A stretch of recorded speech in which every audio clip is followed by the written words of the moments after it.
नई कविता की कौन कौन सी विशेषता है, आज हम इनको देखने वाले हैं। तो देखिए, सबसे पहली विशेषता आप लिखिएगा लघु मानववाद का महत्व। नई कविताओं में क्या हुआ कि मानव जीवन को महत्वपूर्ण मानकर उसे अर्थपूर्ण दृष्टि प्रदान की है। तो ये हो गई आपकी लघु मानववाद का महत्व, ये इसकी प्रमुख विशेषता हो गई पहली। दूसरी विशेषता आप लिख सकते हैं प्रयोगों की नवीनता।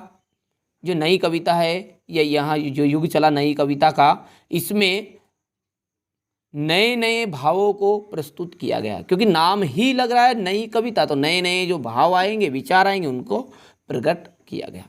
बिंबों की खोज, इस युग में कवियों ने नए नए बिंबों की खोज की। क्षणवाद को महत्व दिया गया इस कविता में, तो इस युग की कविताओं में क्षणवाद को भी महत्व दिया गया है। साथ ही साथ एक पांचवी विशेषता आप लिख सकते हैं अनुभूतियों का वास्तविक चित्रण। जो नई कविता है उसमें क्या हुआ, इस युग की कविता में मानव एवं समाज दोनों की अनुभूतियों का सच्चाई के साथ और वास्तविक चित्रण किया गया। तो ये है नई कविता की विशेषता है। अब रही बात एग्जाम में आपको किस तरह से लिखना है, तो देखिए यही तरीका लिखने का भी आपका एग्जाम में भी होना चाहिए, ताकि आपके नंबर नहीं कटे।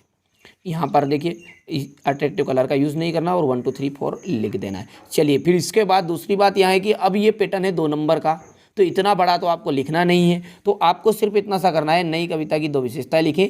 तो लघु मानववाद का महत्व, पूर्ण विराम यानी हेडिंग लिखकर, प्रयोगों की नवीनता, बिंबों की खोज और क्षणवाद को महत्व। वो 2 पूछे आप 3 लिख दीजिएगा हेडिंग हेडिंग, कोई समस्या नहीं है। ठीक है, नंबर कहीं से कहीं तक कटने के चांस नहीं रहेंगे। 2 लिखेंगे जब भी नंबर आपको 2 ही मिलेंगे। ठीक है, तो आशा करता हूँ कि आपको मेरी द्वारा दी गई जानकारी से आप संतुष्ट होंगे।